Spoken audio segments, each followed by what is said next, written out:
Dan saudara, ratusan warga terdampak banjir Bekasi masih bertahan di posko pengungsian di gedung logistik dan peralatan BNPB. Meski banjir telah surut, 60 warga atau 263 warga perumahan Pondok Gede Permai masih menempati posko pengungsian. Bantuan logistik telah disalurkan kepada para pengungsi. Perumahan Pondok Gede Permai menjadi titik banjir terparah di kota Bekasi.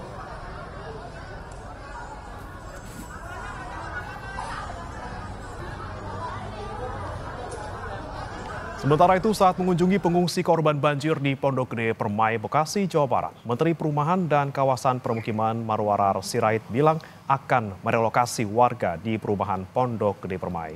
Menteri Marwarar bilang telah berkoordinasi dengan Kepala BNPB dan pemerintah setempat untuk menemukan tempat relokasi yang tepat. Jadi pindah semua, jadi diajak tanya baik-baik lah.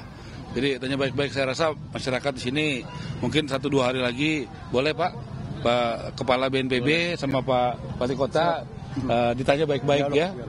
Bagaimana ya, kemudian tadi saya sudah berbincang dengan Pak Wali Kota, ada di tempat di pasar ya Pak ya? Pasar Bintara. Ya, Pasar Bintara, tanahnya sudah ada punya kota ya? Punya kota, nanti kalau cocok itu bagaimana cara kita bangunkan ya begitu. Supaya ada solusi.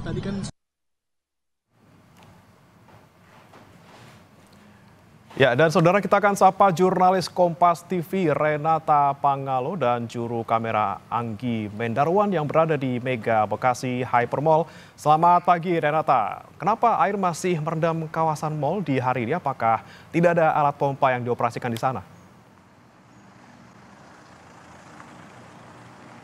Iya, Bremana, sebenarnya dari pihak pengelola sudah menyediakan sejumlah pompa air. Kalau yang kemarin ini ada sebanyak sekitar 10 pompa air dioperasikan untuk menyedot air yang masih terperangkap di sekitar area Mega Bekasi Hypermall. Namun sayangnya memang meskipun dengan menggunakan pompa air, debit air atau ketinggian air ini juga meskipun sudah turut tapi masih terlihat. Kalau yang kita bandingkan dari hari Selasa memang ini sudah mulai surut. Kalau Selasa itu sekitar 1,5 meter, untuk hari ini sudah di bawah 1 meter, mungkin sekitar 30-50 cm.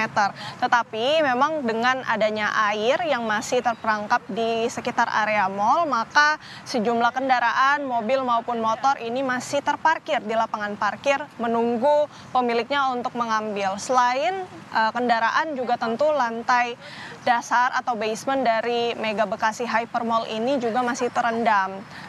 Memang kalau yang dari pernyataan beberapa pedagang di sana, dagangan mereka ini bisa dikatakan terendam dan akhirnya menyebabkan kerugian, bahkan ada pedagang yang menyebutkan sampai ratusan juta begitu karena insiden banjir ini. Jadi kalau yang kami lihat tadi pagi memang belum ada pedagang yang mulai membersihkan atau menyelamatkan beberapa barang yang kemungkinan masih bisa diamankan atau masih bisa dijual.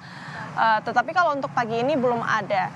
Tetapi juga memang kalau melihat dari sejumlah pernyataan pedagang, dari pedagang ini berharap adanya pertanggungjawaban dari pihak pengelola karena stok-stok dagangan yang mereka sudah sediakan ini rusak begitu ya, ataupun sudah tidak layak jual karena adanya insiden banjir. Maka diharapkan ada pertanggungjawaban dari insiden ini, bahkan diharapkan untuk tidak menggunakan lantai dasar itu sebagai tempat pusat menjual begitu ya, atau pusat perbelanjaan, dan pusat perbelanjaan ini bisa dipindahkan di lantai-lantai yang dikira aman gitu. Karena memang kalau yang kita lihat dari beberapa video yang viral di media sosial, bahkan pada saat air ini masuk ke dalam mall, tampak para pedagang, pengunjung ini panik, dan sempat ada juga beberapa yang terperangkap karena banjir yang tiba-tiba menghantam gedung Mega Bekasi Hypermall. Dan tentu kita berharap dengan beberapa pompa yang sudah disediakan oleh pihak pengelola, air ini sudah cepat bisa surut sehingga pedagang ini kemudian bisa fokus untuk mensortir barang-barang yang sebenarnya mungkin bisa diamankan dan bisa dijual, ataupun juga kendaraan-kendaraan yang masih terparkir di sekitar lapangan parkir Mega Bekasi Hypermall. Bremana. Ya, tapi Renata, apakah sudah ada dari pihak mall yang memperbolehkan orang-orang ataupun pedagang ataupun pengunjung yang terjebak kendaraannya atau mungkin menyelamatkan barang-barang mereka sudah boleh masuk untuk bisa mengambil barang-barang mereka? Iya, kalau yang dipantau oleh jurnalis Kompas TV kemarin, memang pedagang ini sudah mulai giat untuk menyelamatkan barang-barang dagangan yang kemungkinan bisa dijual kembali meskipun dengan rugi begitu. Karena dari beberapa cerita dari pedagang ini nampaknya mereka mau tidak mau harus menjual barang-barang yang sudah rusak ini dengan harga yang merugi begitu.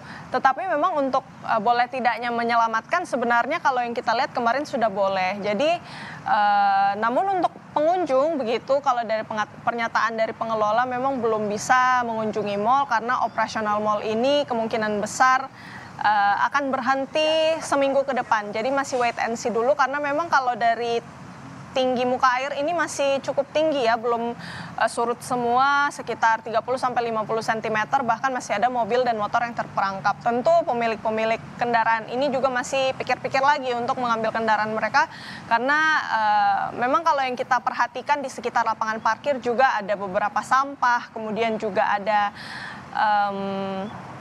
beberapa patung-patung manekin gitu ya yang masih berserakan di sekitar area mal. Ini yang juga perlu diperhatikan untuk dibersihkan juga.